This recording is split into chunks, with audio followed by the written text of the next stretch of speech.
China has no tipping culture and views tipping as a scam. We hate tips for good reasons, but why? For example, the United States takes pride in its tipping culture, regarding it as a sign of respect for human rights.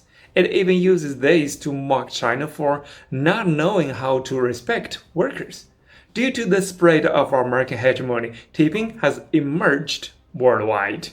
5%, 10%, 15%, 20%, or even 30% in some places, and it's rising. But strangely, even as customers pay higher tips, the overall income of service workers continues to decline. Imagine this, my friend. When you are working as a server, you complain that customers tip too little. When you finish work and go out to spend money elsewhere, you complain that the tipping expectations are too high. Isn't that like beating yourself? Have you noticed that the promoters of tipping culture, the capitalists who set the rules, remain unscathed and unblamed? Through the trick of tipping, they successfully shift the responsibility and conflict between the employers and employees onto the customers and employees. Only they have a battle in the ring. In fact, tipping culture flowed into the US from Europe, and Americans initially resisted it. Why should they pay extra? But capitalists marketed tipping as a way to promote civility, a reward for service workers that also gives customers better service. See how the US respects human rights. But soon, capital took advantage of tipping to reduce workers' wages. When workers protested their lower pay, capitalists said to them, asking for more tips. The American people were so gullible, and eventually low wages supplemented by tips became the norm in American society. Of course, the United States does have minimum wage laws, say $10 per hour in a certain place, and tips. Work 40 hours a week and you might earn $800. Sounds decent, right? But don't be too naive, my friend. There's also a rule in the US. When employees receive tips, those tips can be counted towards their minimum wage. In other words, the extra money servers earn from customers through exceptional service is partially taken back by their bosses. It's said that in some areas of the US, there's even zero base pay. Employees work for free and rely entirely on tips. So, do you know where exactly are these zero-wage places?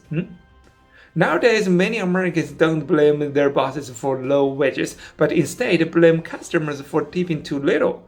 Meanwhile, customers, afraid of ever-increasing tipping expectations, they have to cut back on their spending. The scariest part is that people criticize customers who don't tip or tip too little.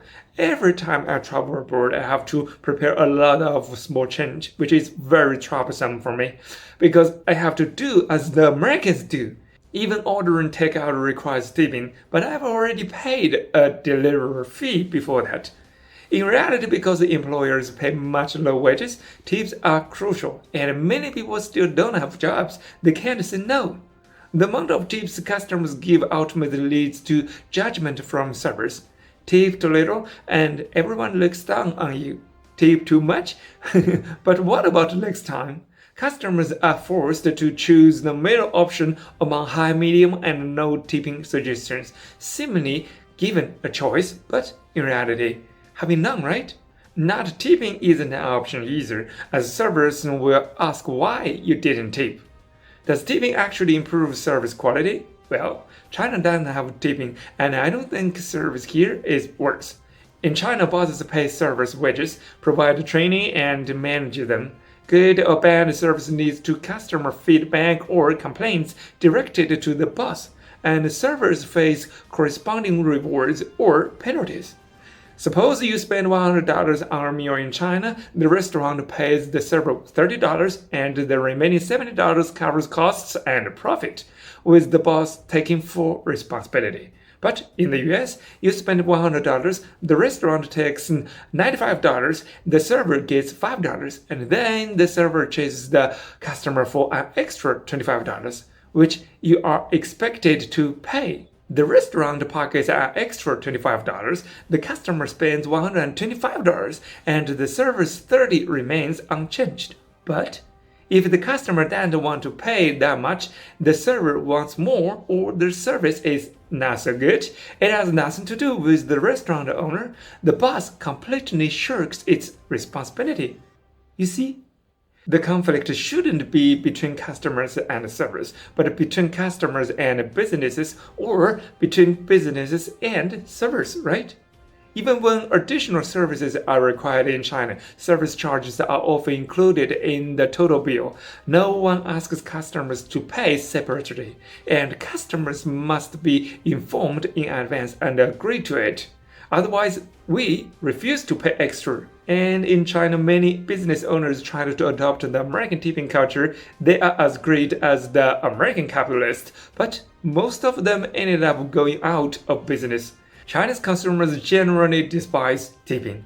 I've always been amazed at how the American people can be so tolerant of greedy capitalists and willingly accept such bullying from those capitalists. So, do you hate or love tipping?